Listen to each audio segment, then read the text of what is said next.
하루의 경제 주식 마무리 경주마 시작하겠습니다. 엔비디아 실적 발표를 앞둔 경계감이 시장을 지배한 날이었습니다. 외국인들의 거듭되는 매도 속에 지수는 오늘도 혼조세로 거래를 마쳤습니다. 결국 엔비디아 실적을 확인하고 매수를 하든 매도를 하든 내 포지션을 정하겠다는 심리가 가득 찬 것 같은데요. 자, 엔비디아 실적의 결과를 시나리오별로 한번 짚어보면서 대응 전략을 짜보도록 하겠습니다. 안녕하십니까? 안녕하십니까? 네. 답답한 장세가 엔비디아 이거 하나 때문에 지금 계속되고 있습니다. 예, 그렇습니다. 세상의 모든 이슈가 엔비디아로 통하는지는 모르겠지만 엔비디아 실적 발표를 앞두고 이것도 아니고 저것도 아니고 뭔가 꽉 막혀 있는 소화가 안 돼서 꽉 막혀 있는 것 같은 설명수를 한 병 먹어야 될 것 같은. 얼마 안 남은 것 같습니다. 얼마 안 남은 게 아니라 반나절 이제 반나절 남았습니다. 자, 일단은 전반적으로 놓고 봤었을 때 엔비디아에 대한 실적 기대감들이 상당히 좀 많고요. 그리고 궁금해하시는 분들도 많고 어떻게 보면 이제 우리나라 증시도 오늘 오전장과 오후장을 놓고 봤었을 때 분위기가 180도 좀 바뀌는 흐름들을 좀 보여줬습니다. 일단은 국내 증시 오전장 같은 경우는 제약바이오 중심으로 해서 시장이 좀 움직였다라고 하게 되면 오후장 들어서는 반도체와 자동차에 대한 상승 흐름들이 좀 있었습니다. 네. 일단은 자동차 같은 경우는 기본적으로 현대차 인베스터 데이를 통해 가지고 시장에서 뭔가 긍정적인 포인트를 좀 잡아나가는 그런 모습들이었고요. 그 이전에 오히려 하이닉스의 주가 상승이 상당히 조금 눈에 띄었던 상황들입니다. 아무래도 이제 이러한 부분들 같은 경우는 이제 엔비디아에 대한 기대감들이라고 좀 보시면 좋을 것 같은데요. 네. 일단은 점점 이제 엔비디아에 대한 실적 기대감들 그리고 실적 발표 시간이 좀 다가오기 시작을 하면서 오히려 우려했던 부분들보다는 좀 긍정적인 부분들은 좀 많이 보는 것 같습니다. 아무래도 이러한 부분들은 이제 엔비디아가 가지고 있는 시장 점유율 그리고 이제 독보적인 고객 수라든지 이러한 부분들에 대해서 포커스를 좀 맞추고 있는 모습들이고요. 그와 더불어서 이제 엔비디아 같은 경우는 계속적으로 실적 발표를 할 때마다 항상 쟁순항에 입을 통해 가지고 전달됐던 내용들을 좀 보시게 되면 전체적으로 뭔가 어려움이 있을 때마다 가장 해결하고자 하는 그런 이제 코멘트들을 상당히 좀 많이 얘기를 시장에다가 던져줬던 그런 내용들이 좀 있었다 보니까 시장이 오히려 지금과 같이 좀 답답하게 움직였던 부분들 그리고 전일 같은 경우는 뉴욕 증시 같은 경우 우리가 알게 모르게 우리나라 증시는 좀 답답하게 움직이는 흐름들을 좀 보여주고 있는 상황 속이긴 하지만 여전히 다우와 나스닥 S&P 500 같은 경우는 나름대로 또 가고자 하는 방향성을 좀 많이 보여주고 있는 모습들이고 특히 엔비디아 같은 경우는 실적이 우려감에도 있음에도 불구하고 어제 같은 경우도 1%대 상승으로 좀 마무리가 된 상황들인 것 같습니다. 그에 따라서 시장에서에 대한 매출액과 영업이익에 대한 부분들이 다가오면서 뭔가 좀 되게 좋아지는 분위기를 좀 많이 만들어내고 있지 않나라는 생각이 들고요. 다만 이제 우리가 알 수 없는 부분이죠. 우리가 좋게 발표를 할 거야라는 기대감들은 분명히 있겠지만 물론 이제 우리가 기대했던 부분들과 시장에서 발표를 하는 기업이 발표를 하고 있는 수치 자체가 달라지게 되면 아무래도 이제 그동안의 기대감들로 움직였었던 그리고 최근에 이제 8월 초반에 보여줬던 엔캐리 트레이드 청산에 대한 우려감들 부분들로 인해서 주가에 대한 폭락 이후에 전반적인 이제 시장에 대한 강세 흐름들이 좀 진행이 됐었거든요. 이러한 부분들에 대한 되돌림이 또 기다리고 있는 상황들이기 때문에 일단은 분위기 자체는 나쁘지 않은 상황들이긴 하지만 일단은 우려했던 부분들이 좀 그러니까 오늘이죠. 그러니까 우리나라 시간으로 보게 되면 이제 내일 새벽 시간인데 내일 새벽 때 조금 뭔가 좀 깨끗하게 좀 해결될 수 있는 모멘텀으로 좀 작용할 수 있지 않겠나 생각을 하고 있습니다. 네, 지금에 와서 너무 지치다 보니까 좋게 나오든 나쁘게 나오든 안 좋게 나오든 빨리 일단 봤으면 좋겠다. 이런 마음들이 상당히 있으신 것 같아요. 네, 그렇습니다. 그래서 좀 잘 나온다 하더라도 과연 국내 증시 때 어떻게 반응을 할지는 저는 아직까지 좀 잘 모르겠다라는 말씀을 먼저 드리겠습니다. 일단 그 엔비디아 실적에 대해서 좀 얘기가 나왔던 게 이제 전 분기 때를 좀 살펴보실 필요가 있는데 전 분기 때 가이던스보다는 굉장히 좀 좋게 나왔습니다. 좋게 나온 것까지는 알겠는데 거기에서 약간 좀 애매한 흐름들을 제스처를 했다가 주식 분할 얘기가 나오면서 약간 그 엔비디아는 주가가 굉장히 좀 좋았었거든요. 근데 이번에는 이제 주식 분할이나 이런 이벤트가 개인적으로는 없을 것 같기 때문에 결국 실적에 따라 엔비디아가 좀 움직이지 않을까라고 보고 있는데 개인적으로 만약에 내일 엔비디아가 가이던스보다 실적이 매우 좋게 나오게 된다 한다면은 일시적으로 차익 실현도 좀 나올 수 있을 것 같습니다. 국내 장에서. 그러니까 SK 하이닉스든 일부 초반에 상승했다가 차익 실현 좀 나올 가능성이 있지 않을까 보고 있고 가이던스만큼 나오게 된다 하면은 더 차익 실현이 좀 많이 나올 것으로 판단이 되고 있고요. 그거보다 못 나오면은 그때부터는 약간 좀 공포의 분위기가 나오지 않을까라고 생각이 들 수 있어서 일단 지금 발표 난 다음에 그 다음에 제스처를 좀 확인을 해볼 필요가 있지 않을까 보고 있고요. 그래서 내일 좀 중요하긴 하겠지만은 지금 최근에 국내 증시에 대해서는 결국은 이 이슈 때문에 많이 흘러가기보다는 정치나 정책 그리고 사회적 이슈 때문에 많이 흘러가고 있거든요. 그렇다 보니까 결국 엔비디아 이슈는 일시적일 수 있다. 그리고 이외에 지금은 국내 증시는 정치, 정책, 사회적 이슈에 따라 굉장히 좀 빠르게 움직이고 있기 때문에 그쪽에 지금 만약에 투자를 하셔야 된다면 그쪽에 좀 포커스를 맞춰야 되지 않을까 보고 있는데 오늘 개인적으로는 현대차의 그 인베스터데이 이슈가 굉장히 큽니다. 그래서 그쪽으로 아마 분위기가 계속 좀 연출될 수 있다 보니까 이 점을 좀 참고하시는 게 좋을 것 같고 아직까지 국내 증시에 대한 분위기는 그렇게 긍정적이지 못하다라는 말씀을 드리겠고요. 게다가 이제 추석도 좀 이제 뭐 다음 달이면 추석도 좀 껴있기 때문에 거래일수가 생각보다 좀 부족합니다. 그렇다 보니까 증시의 변동성은 계속 좀 유지될 가능성도 생각을 하셔야 될 것 같습니다. 네. 김우균 부장님, 네. 오랜만에 나왔는데 그때 나오셨을 때 지수와 오늘의 지수가 얼마나 차이가 있을까 한번 여쭤보고 싶은데 2,700을 결국 회복을 못하고 네. 있거든요. 제가 아마 8월 5일 그 블랙 먼데이 이후에 아마 나와서 V자 반등을 말씀드렸는데 댓글창에서 좀 그 험한 분위기였어요. 그만큼 시장에 대한 인식이 좋지 않았기 때문에 이해를 충분히 하고요. 이제 엔비디아 얘기를 좀 드려보려고 합니다. 8월 5일 그 대폭락 이후 지금 그 해당 주에는 어떻게 보면 기술적인 반등이 일어났고요. 그 다음 주에는 경기 침체 우려가 해소되는 즉 지표를 확인하면서 반등이 강하게 했습니다. 네. 그 다음에 지난 주에는 우리는 잭슨홀을 관망했고요. 그렇죠. 이번 주는 지금 내일 있을 이벤트 바로 엔비디아 실적 발표를 기다리고 있습니다. 네. 즉 이 시장에서 주도권을 저희가 전혀 갖고 오지 못하는 상황이고 미장의 어떤 상황을 지켜보면서 반응하고 있는데 사실 미장은 많이 올랐으나 국내장은 미장에 비교해서 반등을 거의 못하는 그런 부분들이 굉장히 답답함을 야기하는 상황이고 그러면 이제 엔비디아 이벤트 끝나고 국장이 본연의 모멘텀을 갈 거냐 이게 굉장히 어려운 부분이거든요. 네. 그럼 일단은 엔비디아 실적이 잘 나올 거냐 안 나올 것이냐는 것이 가장 중요하잖아요.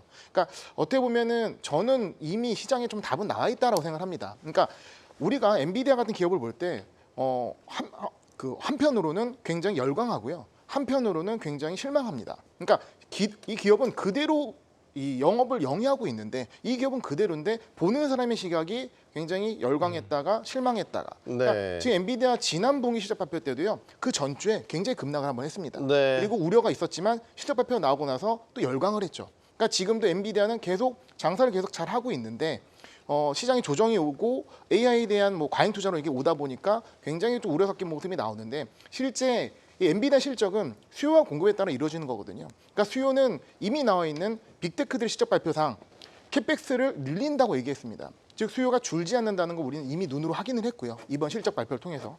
그리고 공급 측면에 문제가 있냐 봤을 때 TSMC는 이번 분기 때 굉장히 좋은 실적 발표를 했고요. 네. 캐펙스 늘린다고 했고요. 그리고 더 결정적인 거는 가격을 인상한다고 했습니다. 네. 즉 엔비디아와 관련된 부분에 있어서 수요와 공급이 변함이 없다. 즉 어떻게 보면 기존의 성장세가 유지되는 건데 그러면 우리가 이번 실적 발표 때 뭐를 봐야 하냐 했을 때는 저는 이제 이익률이 굉장히 중요하다. 네. 이익률의 모멘텀이 꺾이지 않는다면 엔비디아는 시장이 예상한 만큼 좋은 반응을 보일 거고 그거에 따라서 엔비디아로 끝나는 것이 아니라 그동안 우리 관망을 했던 즉 AI 반도체 섹터 전반적으로 영향을 미칠 것이 보이기 때문에 이런 관점에서 실적은 잘 나올 것으로 좀 예상을 하는 편이고요.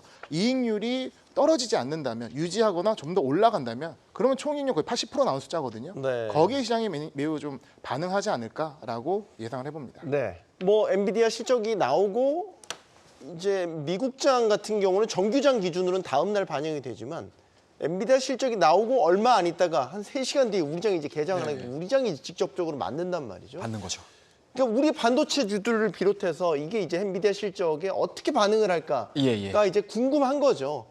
어쩔 수 없어요. 뭐 사실 우리 정주마 가족 여러분들은 뭐 지금 여러 의견들을 주고 계신데 너무 호들갑 떠는 거 아니냐 네. 이런 의견도 있어요. 뭐 인정합니다. 인정하는데 그만큼 지금 굉장히 센서티브하게 이 시장을 바라보고 있는 분들이 많다라는 뜻이거든요. 조심스럽게 예측을 한번 해보신다면 예. 네, 무겁게 마이크를 돌리겠습니다. 일단은 저는 개인적으로는 중립 이상의 스탠스가 좀 나오지 않겠느냐. 그러니까 시장에서 걱정을 하고 있었던 뭔가 차익에 대한 내용들보다는 오히려 저는 뭐 개인적으로 주가에 대한 상승 흐름들이 좀 나와줄 수 있지 않을까라고 생각을 하고 있고요. 앞서 우리 부장님께서 말씀하셨던 것처럼 일단은 뭐 엔비디아가 가지고 있는 시장 지배력 부분들에 대해서는 굉장히 좀 높은 점수를 좀 줄 수 있지 않을까라는 생각이 좀 들고요. 그리고 그에 합당한 젠슨항의 가이던스 발표가 좀 있을 가능성이 높다라고 말씀드릴 수가 있을 것 같습니다.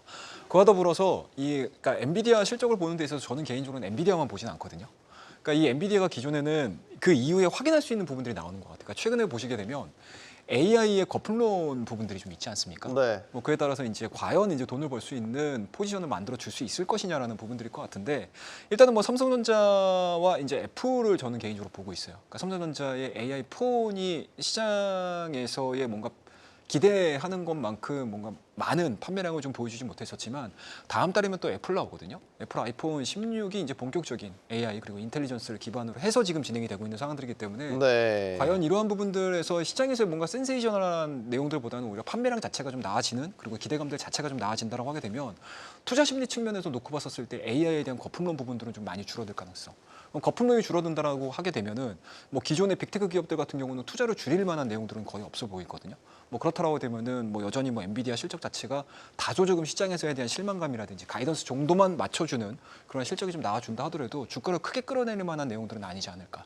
그리고 배드 케이스로 놓고 봤었을 때 주가가 많이 밀린다라고 보게 되면 저는 개인적으로 우리나라 유한양행 케이스하고 좀 유사하게 좀 나올 것 같아요. 유한양이 많이 올랐는데 왜 갑자기 그러니까 유한양행을 보시게 되면은 FDA 승인 떨어지자마자 주가가 많이 밀렸잖아요. 네. 그리고 그 다음에 이제 신고가를 계속 갱신해 나가고 있는 모습들이기 때문에 오히려 엔비디아는 그러한 그림들도 나와줄 수 있지 않겠느냐라고 설사 거기에 반응을 해서 뭐 큰 폭의 하락이 있더라도 오히려 길게 보면 빠른 시간에 반등을 하고 예. 갈 여지가 있다. 그리고 140불대를 넘어선다라고 하게 되면 우리나라 하이닉스 같은 경우도 빠르게 20만 원.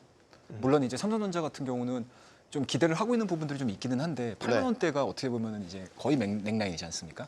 과연 8만 원대를 넘어서야 된다라고 하게 되면은 어찌됐든 뭐 엔비디아 스토리들이 뭐 늦어도 9월달, 10월달 안에는 좀 나와줘야 되는 상황들이기 때문에 뭐 그 부분들을 좀 포커스로 좀 맞추셨으면 좋겠다라고 말씀드릴 수가 있을 것 같고요. 다만 이제 국내 증시가 이렇게 좀 처지는 모습들을 좀 보시게 되면 저는 개인적으로 오히려 뭐 각각의 개별적인 기업들에서 종목들을 찾는 방법들도 좋으시긴 하겠지만 이제 9월 달에 있을 FOMC 그러니까 금리 인하에 대한 부분들이 전체적으로 시장에 다 반영이 됐다라는 우려감들 부분들은 좀 있는 것 같아요. 네. 그렇다고 되면 이제 트레이딩에 있어서 조금은 뭔가 좀 디테일하게 좀 들어가야 돼, 마이크로하게 좀 들어가야 되지 않겠나 생각하고 있습니다. 복잡하게 돌아갈 것 없이 내일 실적 엔비디아 실적 딱 하고 나오면 그 다음에 우리 장에서 하이닉스, 삼성전자 어떻게 반응할 건가 이거 그냥 단순하게 질문 드리면 안 돼요? 지금 삼성전자랑 하이닉스 7만 원대, 17만 원대 아직 벗어나지 못하고 있단 말이에요. 그러니까 블랙먼데이 이후에 예전 수준의 주가를 지금 회복하지 못하고 있어요. 그리고서는 여기서 포지션들 아직 못 정하신 거니까 엔비디아 실적 보고 그 다음에 결정하겠다 지금 이 심리 아니에요? 어떤 부분도 말씀하시겠어요? 그냥 SK 하이닉스가 만약에 내일 그 엔비디아 실적이 굉장히 좀 좋게 나왔는데도 불구하고 초반에 달리지 못한다. 그냥 매수하면 될 것 같다라고 좀 생각이 들고 있고요. 네. 삼성전자도 그렇게 나쁘지 않은 상황입니다. 그래서 개인적으로는 엔비디아만 볼 게 아니라 전체적으로 큰 틀을 봤을 때는 국내 증시에 대해서 그렇게 뭐 SK 하이닉스든 삼성전자든 트레이딩 관점으로 보는 건 저는 개인적으로 아니라고 생각이 들고 있고 중장기적 관점으로 봤을 때는 아직까지 그렇게 끝난 요소가 아니기 때문에 내일 출렁인다 하더라도 차익실이 나온다 하더라도 계속 네. 분할매매 관점으로 하시게 된다 한다면 그렇게 크게 문제는 없을 것 같다라는 말씀을 드리겠습니다. 이거는 최영동 대표님이랑 의견이 일맥상통한 것 같고 우리 김호균 부장님은 네, 일단은 저는 엔비디아 실적에 대해서 예상을 하는 부분에 있어서 굉장히 긍정적으로 보고 있어요. 네. 그러니까 어쨌든 이걸 제가 뭐 때려 맞히는 게 아니라 어쨌든 빅테크의 데이터가 있는 거고 TSMC의 실적이 있는 거기 때문에 이미 나온 이번 분기 실적이 있기 때문에 그렇게 예측을 하는데 이게 뭐 100%는 아닐 수 있잖아요. 그러니까 분명 실망한 부분이 나올 수 있고 그거에 따라서 주가 조정이 있을 수도 있는데 그 가능성은 적지만 만약 그런 조정이 온다고 하면 사실 어느 정도 국한된 조정에서 마무리가 될 것 같고 가장 안 좋은 케이스는 엔비디아가 좋은 실적을 발표해서 시간으로 굉장히 많이 상승을 했는데 국장이 초반에만 반응하고 이후에 장이 안 좋게 흘러가는 모습이 제일 안 좋거든요. 네. 근데 이거는 우리가 지금 최근 한 달 동안 계속 겪었던 모습입니다. 그러니까 잭슨홀 기대감을 보고 월요일 날 국장을 봤는데 국장이 약합니다. 네. 전날 미장이 지표가 잘 나와서 종가 고가로 끝났는데 국장이 또 약합니다. 그런 게 지금 계속 이어져 왔기 때문에 이번 엔비디아 실적에서 이런 상황이 나올 거가 저는 두려운 상황, 걱정이 되는 부분인 거고요. 그건 어쨌든 수급의 요인도 있는 거고 관망세가 어쨌든 한 달 동안 지속이 되다 보니까 이제는 그래도 엔비디아 실적이 나오게 되면 좀 수급이 좀 tum통이 트이지 않을까라는 좀 기대감을 갖으려고 하는 상황입니다. 네. 저희 세 사람의 의견이 각자 표현은 다르지만 대략적으로 그래도 좀 통하는 것 같습니다. 제가 한마디로 정리를 해보면 쫄지 말고 투자하자. 약간 지금 이 지금 스탠스인 것 같습니다. 네. 여러분들은 또 어떻게? 네. 이게 개인 부연하실 거예요? 네, 개인 투자자분들 입장에서는 뭐 나는 뭐 AI만 갖고 있어. 뭐 나는 이 섹터만 갖고 있어. 이러신 분들은 없거든요. 네. 그러니까 다양한 섹터에 투자자에 있으신 분들이 되게 많으세요. 근데 이제 우리나라 같은 경우 저희가 주제가 있는지는 모르겠는데 최근에 시장 트렌드를 좀 보시게 되면 바이오 올라가게 되면 뭐 2차 전지가 빠지거나 뭐 반도체가 빠지거나 그러면은 이제 내일 아침에 오전장에 반도체 관련된 종목군들이 반응을 하기 시작을 하게 되면 그동안의 지수를 끌어올렸던 바이오 종목군들에서 차익 나올 수도 있거든요. 그럴 수도 있겠네요. 그러니까 이런 네. 부분들을 다 고민을 하셔야 되는 상황들이기 때문에 그냥 나는 뭐 하이닉스만 봐, 나는 삼성전자만 봐 이러신 분들은 사실은 뭐 별개의 얘기겠지만 네. 전체 섹터군들 포트폴리오를 구성하시는 분들 입장에서는 굉장히 좀 바쁜 시간이 되지 않겠나 저는 개인적으로 생각을 하고 있습니다. 그러나 고민은 여기까지 하겠습니다. 고민이 꼬리에 꼬리를 물듯이 저희도 끝이 없어서 이 엔비디아의 늪에서 이제 벗어나고 싶어요. 그렇습니다. 여러분들도 이제 그만 이제 다른 이슈로 넘어가도록 하겠습니다. 오늘 장에서 좀 눈에 띄었던 섹터 종목들 짚어보겠습니다. 아마 이슈 눈에 띄셨을 겁니다. 금양 8천억 원 규모의 유상증자 소식이 나왔습니다. 어떻게 보십니까? 일단 주가는 크게 빠졌습니다. 10%대 빠졌죠. 2조 4천억 원 정도, 2조 7천억 원 정도의 시총을 갖고 있는 금양이 8천억 원의 유상증자를 한다. 이건 누가 봐도 좋은 소식은 아니죠. 예, 개인적으로는 굉장히 안 좋죠. 그리고 그만큼 이제 추후에 진짜 하게 된다 하면은 그 추가적으로 주가에 대해서 지금 현재 주가를 유지할 수는 없을 겁니다. 더 빠질 거라고 보는데 일단 여기에서 좀 명확하게 아셔야 될 게 뭐냐면 금양에 대해서 오늘 이슈가 나왔던 거에 대해서 저는 이제 보도자료나 이런 것들을 좀 확인을 하거든요. 근데 네. 이게 결국은 이제 단독 보도의 형식이기 때문에 결국은 매칭을 잘해야 됩니다. 근데 매칭을 했을 때 다른 쪽에서는 그런 내용들이 그렇게 크게 나와 있지 않기 때문에 결국은 좀 면밀하게 살펴봐야 되겠지만은 아직까지 모른다라는 걸 먼저 말씀드리겠고 특히 이제 동사의 경우에는 지금 해명 공시를 좀 냈습니다. 네. 냈는데 개인적으로 좀 애매합니다. 그러니까 제스처가 좀 애매한 게 뭐냐면 유상증자를 포함한 다양한 자금 조달 방안을 면밀히 검토하고 있으나라는 게 포인트거든요. 그렇다면은 이게 가능할 수도 있겠구나라는 거를 항상 지금 열어두셔야 될 것 같습니다. 그래서 이 점에 봤을 때는 뭐 향후에 자금 조달 방안이 구체적으로 결정되는 시점과 아니면은 1개월 내에 재공시하겠다라고 얘기가 나왔기 때문에 이 1개월 내에 또 다른 내용들이 또 나올 수 있다라고 좀 보시면 될 것 같고 네. 개인적으로 그렇게 된다 한다면은 유상자를 만약에 8천억 정도 한다 하면은 저는 개인적으로 이 기업이 무슨 삼성중공업도 아니고 네. 예, 그만큼 해서 뭐 재무적으로 해서 그 주주들한테 약속을 지킬 수 있을지 저는 개인적으로 의문이라고 좀 보거든요. 그렇기 때문에 이게 유상증자가 돼도 지금은 문제인 상황이다라고 좀 말씀드릴 수 있을 것 같고 현금성 자산이 31억 원이면은 뭐 잘 알아서 들으시면 좋을 것 같습니다. 그래서 개인적으로는 유상증자에 대해서는 이게 연출이 된다 한다면은 개인적으로 굉장히 주주들은 좀 화가 많이 날 수 있겠다라는 말씀 드리겠고요.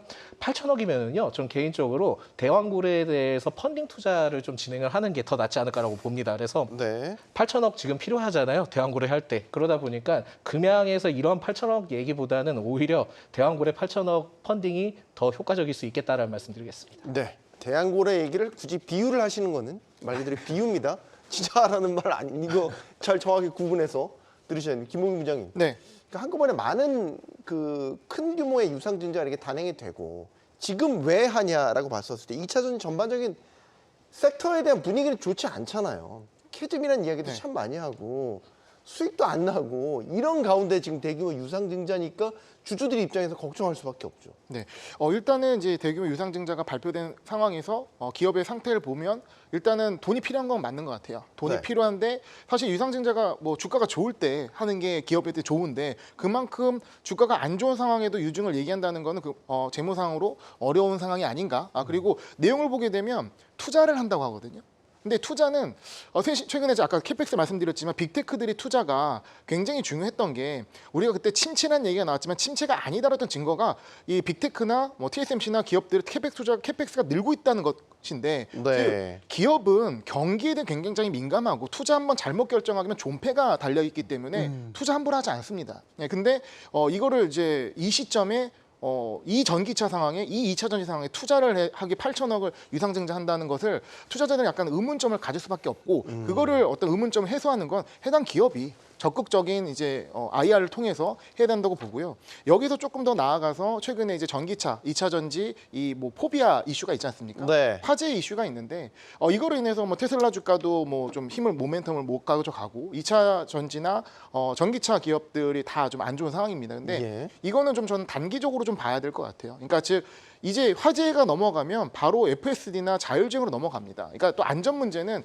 기술 발전에 함께 따라오는 것이고 지금 단기적으로 사고들이 있기 때문에 이거에 대한 심리적인 불안감이 주가에 영향을 미치지만 장기적으로 봤을 때 이 전기차라는 것과 그리고 자율주행이라는 것에 대해서 방향이 역행을 하기는 어렵거든요. 네. 그렇다고 본다면 펀더멘탈적으로 갔을 때는 단기적으로 이렇게 좀 화재의 요인이라든가 포비아로 인해서 주가가 많이 조정을 받는다면 길게 봤을 때는 이것이 기회로 볼 수도 있다. 그래서 이런 단기적인 공포에 너무 좀 영향을 좀 스스로도 좀 컨트롤하시는 것이 좋지 않나 생각을 합니다. 네, 지금 유상증자 대상이 뭔가를 받으니 기존 주주들을 대상으로 한 유상증자예요. 예. 그러니까 아예 뭐 일반 주주도 있겠지만 대주주라든지 혹은 뭐 주주로 있었던 기관이라든지 또 실권주 같은 경우는 주관사가 또 받는 걸로. 실권주를 받는 이런 예, 조건들이거든요. 예, 예, 예. 어떻게 해석을 할 수 있겠습니까?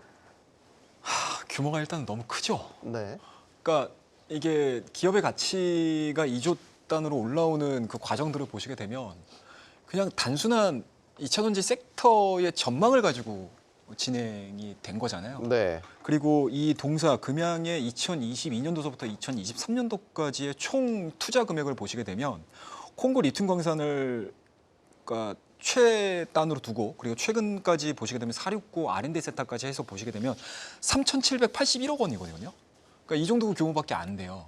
그리고 매번 이렇게 투자를 할 때마다 사실은 자사주 매각이 좀 동반이 됐었던 부분들이 좀 큽니다. 네. 그런 측면을 놓고 봤었을 때 이번에도 이 유광지 회사 이게 그 대표가 또 1,000억까지 유중에 좀 참여를 하겠다라는 기사 내용으로 좀 나와 있거든요. 예, 그렇다고 되면은 자사주를 또 어디서 이 자금을 도대체 어디서 가져올 것인지에 대한 또 의문점도 좀 있고요. 그리고 제가 이 금양을 바라보는 데 있어서 근본적인 의문은 있어요. 그러니까 배터리의 우리나라 대표 셀 기업들의 최근까지 수율을 맞췄던 그 기간들을 보시게 되면 엄청난 장기를 기반으로 해서 수율을 맞춘 거거든요. 네, 근데 이 금양 같은 경우는 한 3, 4년 업력밖에 안 돼요. 2차 전지에서. 그렇다고 되면 지금 469 얘기를 되게 많이 하는 상황들인데 과연 그만큼의 수요를 맞출 수 있을 것인가? 물론 이제 삼성 SDI라든지 뭐 우리나라 대표 셀 기업들에서 이제 연구원이라든지 이런 부분들 근무를 하고 계시겠지는 하겠지만 전체로 놓고 봤었을 때 이 수요를 맞춰야 된다라고 하게 되면 투자되는 기간 자체가 너무 길어진다는 얘기죠. 그럼 초반에 이 8천억이 만약에 필요를 한다. 그리고 1개월 내에 어떤 규모로 또 재공시를 할지는 물론 이제 안 할 수도 있겠지만 공시를 한다라고 했었을 때 실질적으로 이 투자되는 자금 자체가 효과를 좀 보려면 그리고 효과가 좀 제대로 나타나야 된다고 하게 되면 상당 기간 좀 긴 시간이 좀 필요하지 않겠느냐라는 생각이 좀 들고요. 그리고 이 긴 시간이 진행이 되는 과정에서 2차 전지 산업을 제가 가장 우려하고 있는 부분들이 어떤 부분이냐면 기존에는 뭔가 이제 일부 회사들, 일부 기업들만을 가지고 영업이익과 매출액을 좀 뽑아냈다라고 하게 되면 이 이후에 이 시간 이후에 진행되는 2차 전지 단에서 영업이익이라든지 매출액 부분들이 굉장히 좀 평범해진다라고 했었을 때 과연 이만큼의 투자 자금에 대한 뭔가 이제 보상이라고 해야 될까요? 아웃풋이 나올 수 있을 것인가? 그 부분에 대한 고민이 좀 필요하지 않겠느냐는 생각이 좀 들고 오늘 같은 경우 사실은 이 금양의 이 뭐 노이즈가 전체적인 2차 전지에 영향을 미쳤다고 저는 봅니다. 아 그렇게 그러니까 보세요? 뭐 한 네. 1년여 기간 동안에 어찌됐든 모든 2차 전지 섹터 내의 기업들이 힘들지 않았습니까? 그렇더라도 다 재무적으로 지금 문제가 있을 수도 있고요. 그리고 영업이익이라든지 매출액 부분들이 시장과는 좀 동떨어진 결과물들을 좀 만들어내주고 있는 상황들이기 때문에 뭐 제2의 금양이 아니겠지만 그래도 유중에 대한 리스크들이 시장에서 조금 좀 들어선다라고 하게 되면 다른 기업에 투자를 하고자 하는 자금들이 선뜻 들어올 수 있을까? 이거에 대한 고민들도 좀 같이 해봐야 되지 않겠나 생각하고 있습니다. 알겠습니다. 개인적으로 그 금양에 대해서 최근에 지금 오늘 그 유상자 관련된 이게 지금 해프닝으로 끝날지는 아직까지 좀 모르잖아요. 네. 근데 최근에 이제 얘기가 나온 게 그 인도 쪽에 그 MOU 체결을 했던 이력들이 네. 있거든요. 예. 여기에 대해서 좀 알고 계셔야 될 게 뭐냐면은 지금 이 기업이 실질적인 부분들이나 이게 좀 베이스가 잘 깔린다 하면은 유상증자를 한다 하더라도 그렇게 뭐 문제는 없을 거예요. 근데 개인적으로는 지금은 그 유상자에 대해서 한다 하더라도 지금 재무적으로는 그렇게 긍정적이지 못하거든요. 그렇다면은 결국은 이 유상자를 통해서 나중에 이제 완판을 시키든지 뭘 하든지 해야 되는데 그 조건이 되려 한다면은 기존에 그 금양이 투자를 했던 그 몽골 광산 있죠. 거기에서 뭔가 효과가 나와야 됩니다. 근데 지금 그쪽에 효과가 제가 알기로는 안 나오는 걸로 좀 알고 있고 지금 그 얘기가 좀 일부 좀 나왔다가 그 좀 약간 부정적인 내용들이 나왔다가 어젠가요? 최근에 인도 MOU 관련된 얘기가 나왔거든요. 결국은 리튬 쪽의 뭐 광산이나 그렇다 하면은 이거는 좀 개인적으로는 이슈를 봤을 때는 굉장히 좀 긍정적이지 못한 부분들이 굉장히 많기 때문에 네. 추후에 막 유상자들 모두 지금 이슈가 좋은 게 많으니 한다 하더라도 개인적으로는 개인 투자자분들이 좀 약간 멀리 두시는 게 좋지 않을까라는 말씀드리겠고 네. 이게 지금 금양에 대한 이슈에 대해서 아까 이제 대표님께서 말씀해 주셨는데 물론 이제 그 영향은 2차전지 전반적으로 좀 영향이 있을 수는 있겠지만은 이거는 금양의 개인적인 이슈이기 때문에 2차전지와 관련된 지금 셀 기업들이나 수치가 잘 나온다는 것보다도 그래도 재무적으로는 나오는 기업들을 봤을 때는 아직까지 굉장히 좀 활로를 개척을 하면서 넓혀가고 있는 모습들을 봤을 때는 오히려 지금 삼성 SDI나 LG 에너지 솔루션이나 이쪽의 경우에는 분위기가 더 좋을 수 있다는 점만 체크를 해주시면 좋을 것 같습니다. 네. 좀 구분해서 보자라고 이제 의견을 주신 것 같고 일단은 유상 증자라든지 그 기타 자본 수급에 관한 이슈는 앞으로 정식 공시라든지 아니면 회사 측이 IR을 통해서 주주들과 적극적으로 소통하는 이런 과정에서 명확해질 것으로 보입니다. 현재로서는 조금 불명확한 부분들이 여러 있다라는 것 참고해 주시기 바랍니다. 좀 좋은 소식 전해드릴게요. 오늘 이 소식 많이 기다렸을 것 같아요. 현대자동차가 오래전부터 예고했던 인베스터 데이 오늘 있었습니다. 많은 내용들 나왔고요. 투자에 대한 부분, 그다음에 주주 환원에 대한 부분 어떻게 보면 기다렸던 소식들을 정확하게 전해준 것 같습니다. 뭐 2033년까지 120조를 투자하겠다. 그다음에 주주 환원 차원에서 배당 이렇게 늘리겠다. 자사주 소각하겠다. 뭐 이런 내용들이었거든요. 어떻게 평가하십니까? 네, 일단은 그러니까 엔비디아 실적과 함께 내일 시장을 긍정적으로 바라본 요인 중에 하나가 말씀하신 이제 현대차 관련 이슈인데요. 네. 지금 저 자사주 매입 관련 좀 얘기를 좀 드리고 싶어요. 네. 지금 미장과 국장의 가장 큰 차이 중에 하나가 수급에 대한 이슈를 많이 말씀하시잖아요. 답답한 상황이 왜 미장은 저렇게 반등을 했는데 똑같은 상황 속에서 국장이 반등하지 못했나? 수급이거든요. 그러니까 수급이 어쨌든 지금 미국의 입장에서 그러니까 그렇게 많이 빠졌을 때 새로 매수를 한 주체가 물론 어떤 기관도 있겠지만 사실 가장 핵심적인 차이는 자사주 매입입니다. 네. 그러니까 빅테크들이 어마어마하게 자사주 매입 규모를 미리 발표를 했고 근데 주가 계속 오르다 보니까 그 매입 타이밍을 놓치고 있었다가 이번에 급락장이 발생되면서 어마어마한 규모의 자사주 매입을 했거든요. 네. 그 수급이 이런 빠른 반등, V자 반등을 만들어냈던 가장 큰 요인 중에 아닌가 저는 생각하는데 국장 그런 게 좀 약하잖아요. 네. 근데 현대차가 사실 또 장사도 굉장히 잘하고 있고 미국에서 점유율도 전기차로서 굉장히 좋게 나오고 있는 상황에서 그 수익을 기반으로 흔히 말하는 이제 글로벌 스탠다드죠. 그러니까 글로벌 스탠다드의 주주 환원 정책을 우리는 하겠다. 그러니까 국내 스탠다드가 아닌 글로벌 스탠다드의 주주 환원 정책을 하기 때문에 이것이 정말 시장에는 좀 의미 있는 한 방이 될 것 같고 국장에서 수급이 약하고 미국에 비한 자사주 매입이나 배당이 약한 상황에서 우리가 항상 뭐 말로만 내치는 밸류업이 아니라 이 정말 기업이 나서서 만족스러운 정도의 이 정책을 그러니까 그 방안을 내놓는 자체가 국내 장의 어떤 분위기 전에 큰 불쏘시가 될 수 있지 않을까라고 좀 긍정적으로 생각합니다. 긍정적으로 생각하신다. 주주 환원 정책에 대한 부분만 보면 이런 게 있습니다. 올해 주당 최소 배당금을 도입을 하겠다. 그래서 목표입니다. 보통 주 기준 10,000원. 여기에다가 이게 총 주주 수익률 TSR이라고 하는데 이 수익률을 35% 이상. 기존엔 이게 25%였어요, 최 대표님.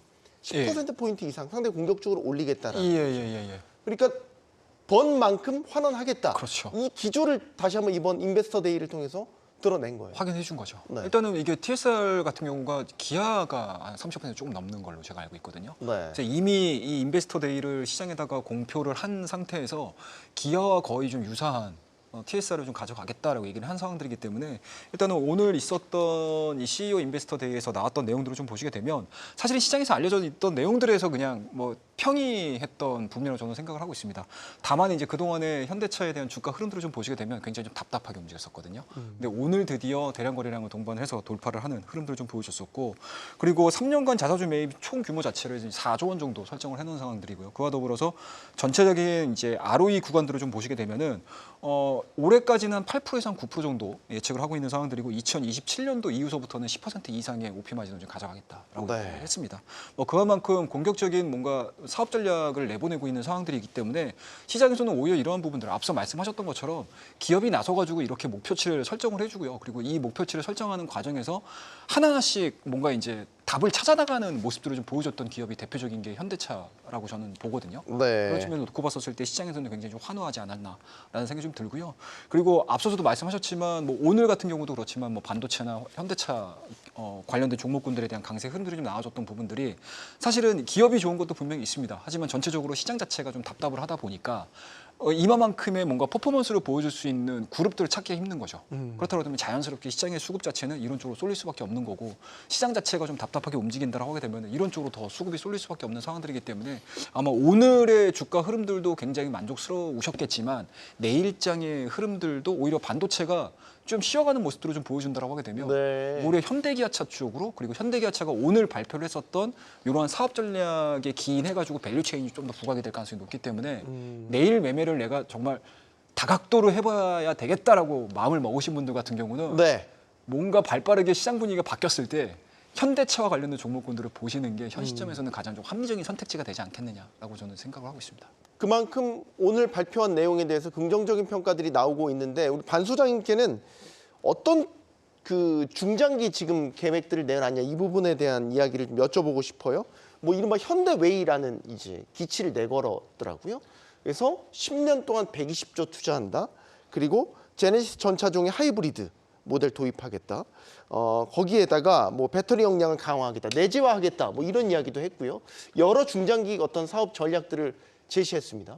예, 이거를 좀 더 간단하게 좀 말씀을 드릴게요. 그러니까 30년 동안 이제 제네시스 포함해서 글로벌 판매에 555만 대를 좀 목표를 하겠다라고 네. 내용이 나온 거고 거기에서 이제 전기차를 줄인다 이런 내용이 아닙니다. 그래서 전기차에 대해서 200만 대에 대한 부분에 대해서 계획을 하고 있고 하이브리드 차종에 대해서 7대에서 14대로 이제 확대하겠다. 그렇게 된다 한다면은 지금 우리나라의 그 자동차 부품 기업 중에 하이브리드와 연관된 기업들은 분위기가 좋아질 수 있을 것으로 좀 판단이 되고 있는데 아까 이제 대표님께서 말씀하셨던 그 영업이익률 10% 플러스 알파잖아요. 네. 이게 제조업에서 쉬운 게 아닙니다. 그렇죠. 왜냐면은 그 원자재비든 여러 가지 봤을 때 거기다가 현대차 아래쪽에 그 하위 벤더들이 엄청 많거든요. 근데 여기에서 영업이익률 10% 이상 플러스 알파를 내겠다는 거는 이거는 대단한 그 정책으로 좀 볼 수 있을 것 같거든요. 그렇다 보니까는 이게 만약에 이루어진다 하면은 지금은 현대차를 매수를 안 할 이유가 없는 거예요. 그래서 기업 밸류 프로그램 측면을 봤을 때는 일단 플러스적인 요인이고 33년까지 120조 투자를 하겠다라고 하는 것에 대해서는 굉장히 좀 공격적으로 좀 볼 수 있는데 이 배터리 관리 시스템에 대해서는 일단 뭐 긍정적으로 볼 수 있지만은 지금 시간에 오르고 있는 게 자율주행 관련된 종목들이 오르고 있습니다. 네. 그래서 이게 자율주행이 왜 오르는가 봤더니 자율주행 기술에 대해서 고도화를 추진하겠다. 그리고 엔투엔 그 딥러닝 모델을 좀 어떻게든 얘기를 했고 레벨 4에 대해서 수준을 기반으로 하겠다라는 내용들이 좀 나왔는데 이게 지금 자율주행 업체 그 차량에 대해서 판매하는 파운드리 사업을 추진하겠다라는 얘기들이 있기 때문에 결국은 내일 만약에 반도체가 분위기가 별로 좋지 않는다 하면은 오히려 자동차뿐만이 아니라 자동차 부품 플러스 자율주행까지 한꺼번에 같이 끌어올릴 수 있다는 것도 생각을 하셔야 될 것 같거든요. 그렇다 보니까 이게 지금 현대차에 대해서 그냥 기업 밸류업 때문에 이렇게 뭐 부각받은 거다 그렇게 생각하시면 안 될 것 같고 오히려 지금 청사진을 넓혀서 지금 공격적으로 진행하겠다는 것에 대한 분위기가 지금 연출이 되고 있기 때문에 관련된 기업들의 경우에는 잘 살펴보셔야 되는데 개인적으로 저는 이렇게 생각합니다. 그러니까 계속 그 기업 밸류업에 대해서 기업들이 입장을 잘 내놓지 못하고 있었잖아요. 근데 현대차에서 이렇게 오히려 저는 이 현대차의 이 인베스터 데이에 대한 내용을 봤을 때는 이게 지금은 기업 밸류업의 가이드라인이 될 수도 있겠다라고 좀 볼 수 있을 것 같습니다. 그래서 네. 저는 오히려 이 내용들이 굉장히 좀 어떻게 보면은 굉장히 환호하고 있다라고 좀 볼 수 있을 것 같고, 개인적으로 이제는 기업 밸류업 프로그램이 좀 더 살아나려고 하면은 정부에다가 이제 넘겨야 됩니다. 정부에 이제 바톤을 넘겨야 되는데 저 개인적으로 뭐 정부에서 또 하겠다, 추진하겠다 내용은 나올 거예요. 그렇지만은 지금 국정감사 시즌이기 때문에 9월에서 10월까지 좀 국회가 많이 바쁘다는 점만 네. 알고 계시면 될 것 같고, 알겠습니다. 현대차 쪽은 분위기가 좋을 것이다라는 말씀드립니다. 그러니까 지금 뭐 정부가 계속해서 밸류업 이야기를 하면서 여러 프로그램에 대한 가이드라인도 공개를 하고, 뭐 조만간 지수도 나온다고 하고, 그 지수를 추정하는 뭐 그 상품도 나온다고 하고, 인덱스도 뭐 이제 준비가 되고 있잖아요. 예, 예. 그러면 이제 뭐가 좋은 사례가 뭐냐라고 봤었을 때 그냥 깔끔하게 현대차에서 보여준 이런 게 그냥 군더더기 없이 그냥 이렇게 하면 되는 거 아니에요? 이걸 투자자들은 지금 밸류업이라고 볼 수 있지 않을까요? 네. 네. 사실 이 현대차가 굉장히 좋은 어떤 밸류업의 사례로 보여지지만 이거는 이 현대차가 상황이 좋기 때문입니다. 그러니까 다른 기업이 이 정도의 퍼포먼스를 가질 수가 없는 게, 그러니까 사실 지금 관련된 기업들 주가가 오르는 것도 밸류업을 하게 되면 뭐 주주들이 좋은 건데 왜 저가 뛰지? 그만큼 현대차가 이런 밸류업을 한 만큼 상황이 좋고, 그러면 현대차가 어떤 글로벌 스탠다드를 따라가기 위해서 경쟁하기 위해서 많은 투자를 할 거고, 그거에 대한 기대감, 즉 어떻게 보면 실적 발표 수준의 내용이거든요. 그래서 이런 부분들이 우리가 이제 어떤 기대치는 높일 수 있으나 네.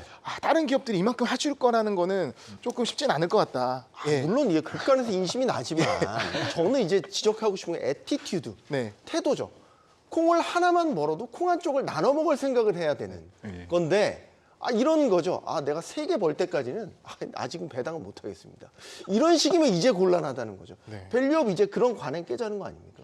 네, 그 밸류업이 어떻게 보면은 이제 저는 장기적인 모먼트로 판단을 하거든요. 그러니까 많이 실망을 하세요. 그러니까 밸류업 이렇게 이게 말만 밸류업이지 네. 밸류 없다 뭐 이렇게 얘기하는데, 사실 이거는 단기적 모멘텀이 아니라 이미 시장이 나왔기 때문에 투자자를 하여금 그게 사라지지 않습니다. 계속 요구할 거고요. 정부는 그 투자자 눈높이에 맞춰야 할 수밖에 없습니다. 기업들도 눈을 맞춰가고 있는 거고요. 그리고 이미 지금 투자자들은 서학개미다 뭐다 해가지고 이미 눈높이가 높아졌어요. 네. 그러니까 이런 불만들이 쌓이고 니네 돈을 벌면 이거 충분히 주주 환원적을 해야.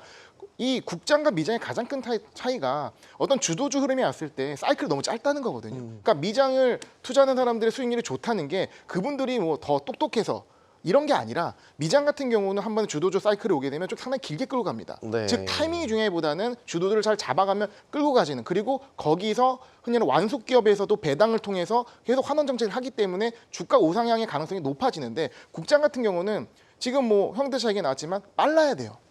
흐름이 너무 짧습니다. 그러니까 내가 타이밍을 못 맞추면 국장의 수익 내기가 너무 어려운 거죠. 그래서 투자자로 하여금 좀 장기적으로 수익을 낼 수 있는 그런 기반을 줘야 되는데, 오늘 지금 보게 되면 ETF 상위 3개가요 인버스입니다.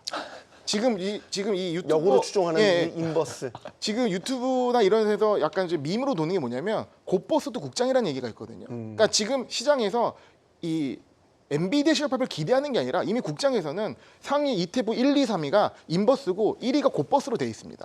그러니까 그만큼 시장을 안 좋게 보는 게 있기 때문에 이런 어떤 개선들이 필요하다는 거죠. 이거는 사실 투자자의 노력으로만 되는 것도 아니고 네. 기업의 노력으로만 되는 것도 아니고, 모두의 노력이 좀 필요하지 않나. 예. 체질을 바꾸는 문제인 거잖아요. 체질을 하루아침에 어떻게 바꿉니까? 근데 이제 좋은 사례들이 계속 나오면서 꽁꽁 얼었던 마음이 이제 슬슬 녹아야죠. 한 번에 열어젖히면 깨질 거 아닙니까? 답이 안 나오는 것 같아요. 어디에다 순서를 먼저 맞춰야 될지 모르겠습니다, 사실은. 그러니까 뭐 정부의 노력이 없는 것도 아닌 것 같기는 해요. 그러니까 우리나라 뭐 보시게 되면 이제 공매도 엉뚱하게 노력을 하는 것 같아서. 그렇습니까? 농담입니다. 안 들어왔어야 되는데. 물론 이제 금투스라든지 이런 부분들에 대한 노이즈는 분명히 있습니다. 네.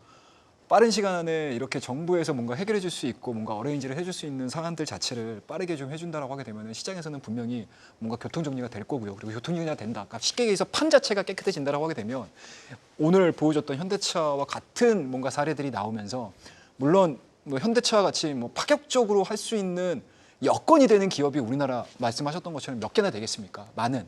하지만 말씀하셨던 것처럼 전체적으로 애티튜드 자체만 좀 보여준다 하더라도 시장에서에 대한 투자자들의 신뢰는 생각보다는 좀 금방 회복할 수도 있을 것 같기는 한데 지금 시점에서는 상당히 좀 찾기가 좀 쉽지 않다라고 말씀드릴 수가 있을 것 같고요. 예. 아까 뭐 말씀하셨던 것처럼 뭐 인터넷상에서 뭐 고버스도 뭐 국내 종목이다 막 이런 얘기 이제 많지 않습니까? 근데 이게 지금 꽤 됐어요. 한두 달 사이에 굉장히 크게 유행이 되고 있는 단어들이고요, 문장이고요. 근데 이러한 부분들을 뭐 우리가 여기서 앉아가지고 뭔가 해결할 수 있는 방안들이 나오는 게 없기는 하지만 전반적으로 놓고 봤었을 때 국장 욕할 수만은 없는 상황들인 것 같아요. 그리고 이 네. 욕할 수만은 없는 상황들 자체를 단순하게 어느 한 주체만의 노력으로 회복하기도 굉장히 좀 쉽지 않다라고 말씀드리도록 하겠습니다.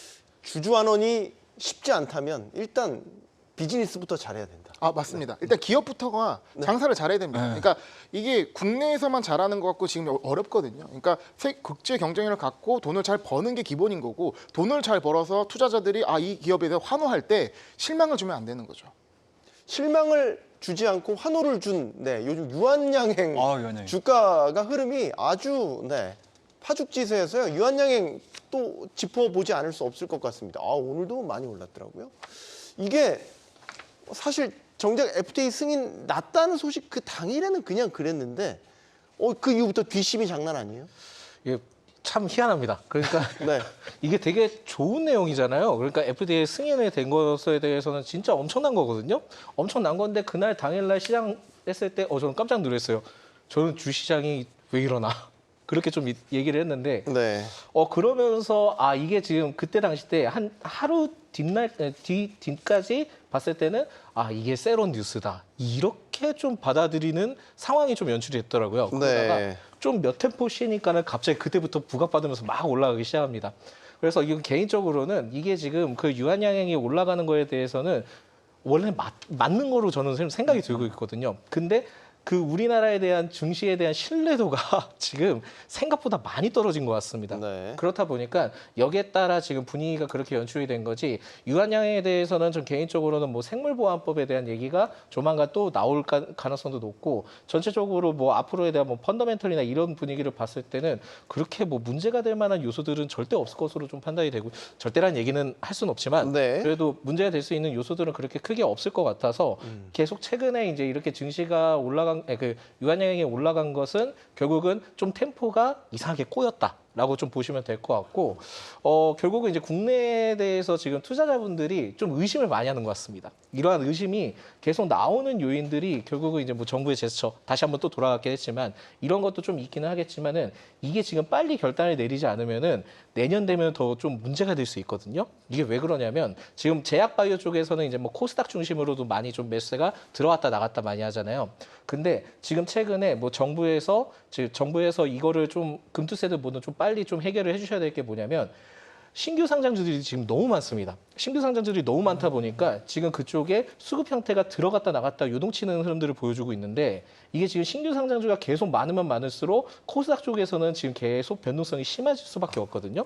그렇다 보니까는 결국 제약 바이오 쪽에 뭐 큰 기업들의 경우에는 상관이 없지만은 작은 기업들의 경우에는 오히려 영향을 굉장히 못 받을 가능성이 높습니다. 그렇다 보니까 너무 무분별하게 상장하는 것에 대해서는 개인적으로 엄청나게 좀 반대를 하고 있고 추가적으로 이게 올해 만약에 넘어가게 되면 내년 3월에 이슈가 하나 또 있거든요.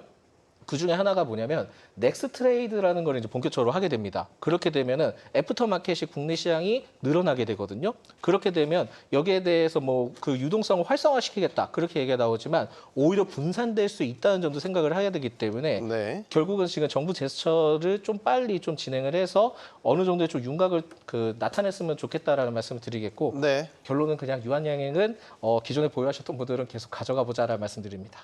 그 유한양행의 주가의 흐름이 보면 우리가 냄비가 있고 뚝배기가 있잖아요.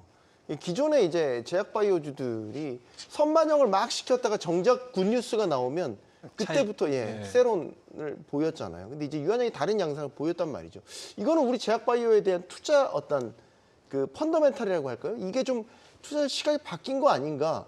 제대로 된 가치를 이제 반영해 주는 것 아닌가? 이런 긍정적인 희망 섞인 해석을 제가 해봐도 될까요? 희망이죠. 정말 말 그대로. 그러니까 네. 그동안에는 어떻게 보면 우리나라는 삼상 들어가면 다 실패다.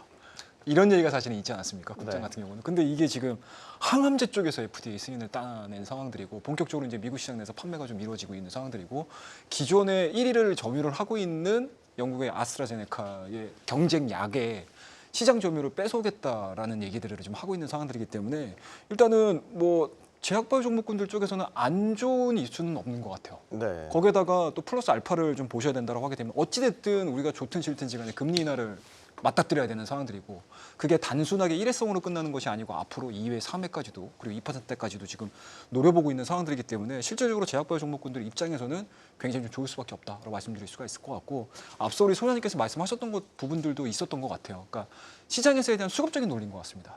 그러니까 우리나라 같은 경우 이제 본격적으로 뭔가 제대로 된 성과라든지 이런 부분들을 만들어내지 못하다 보니까 앞으로 있을 모멘텀, 긍정적 모멘텀이라든지 뭔가 이제 큰 그림들 그리고 희망을 가져갈 수 있는 섹터군들의 수급이 쏠릴 수밖에 없는 상황들이고요. 뭐 그런 부분들이 종합적으로 지금 진행이 되고 있는 상황들이기 때문에 유한양과 오스코텍에 대한 주가 흐름들 그리고 관련된 종목군들, 신약과 관련된 종목군들 굉장히 좋아지고 있는 모습들이고 그리고 생물보안법도 이제 9월달 하순경이면은 또 미국 의회에서 지금 통과 여부가 또 예정이 돼 있지 않습니까? 그에 네. 따라서 삼성바이오로직스 같은 경우도 어제 오늘 해가지고 100만 원대 막 왔다 갔다 하고 장중에 찍었죠. 보이는 모습들인데 그게 2021년도에 고점이거든요. 거기에다가 생물보안법 같은 경우는 중국의 우시그룹이 있거든요.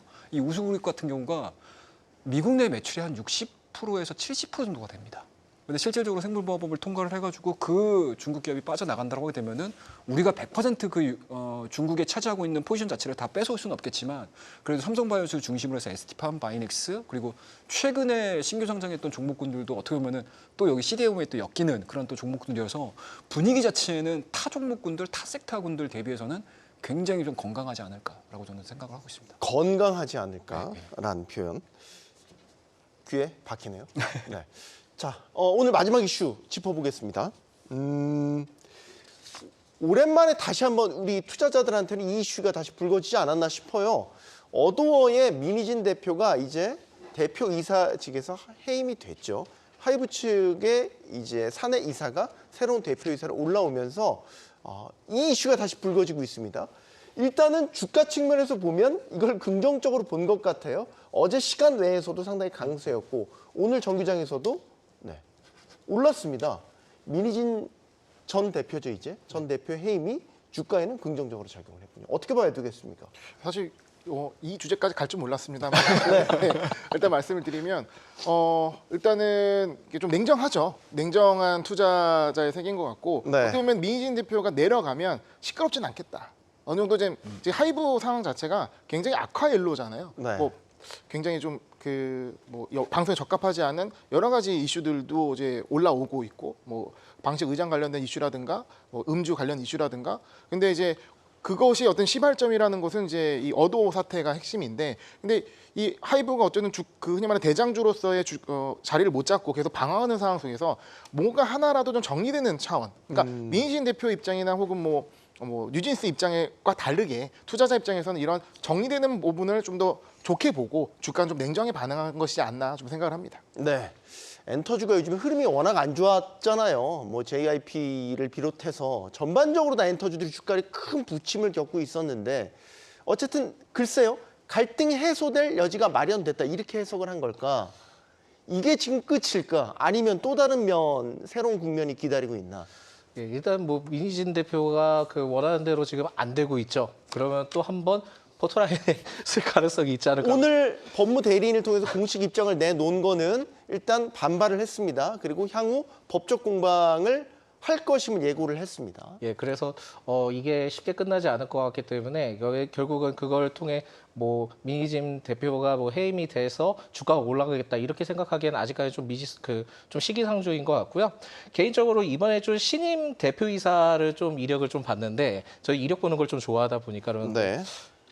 크래프톤 HR 본부장 이시더라고요. 그래서 이게 지금 하이브 쪽은 원래는 기존에 이제 게임과 관련된 그 임원들이 좀 많았잖아요. 근데 여기에 어도어에 왜 게임과 관련된 분들이 왔는지 저는 좀 여기에 대해서 좀 그 퀘스천 마크다라는 말씀드리겠고 엔터 전반적으로는 지금 분위기가 그렇게 좋지 못합니다. 결국 남자 보이그룹이 좀 성공을 해야 되는데 뭐 잘 아실지도 모르겠지만은 뭐 YG나 그런 쪽이나 전체적으로 분위기를 봤을 땐 그렇게 좋지 못하기 때문에 결국은 개별적인 이슈를 계속 좀 체크를 하셔야지 아직까지 좀 아닌 것 같다라는 네. 말씀드립니다. 알겠습니다. 이순신 장군이요. 절대적인 전력의 약소에도 불구하고 일본을 계속해서 격파해낼 수 있었던 건 전술도 뛰어났지만 이 물기를 잘 알았기 때문이라고 하더라고요. 엔비디아 실적 다 초조하게 기다리고 계시죠. 자, 그런데 실적의 그 숫자에만 몰입되지 말고 그 실적이 가리키는 방향이 어디인지를 보고 판단을 하는 게 승률을 높일 수 있는 방법이 아닐까 생각을 해보겠습니다. 경주마는 내일 엔비디아 실적 확인하고요. 여러분과 만나겠습니다. 고맙습니다.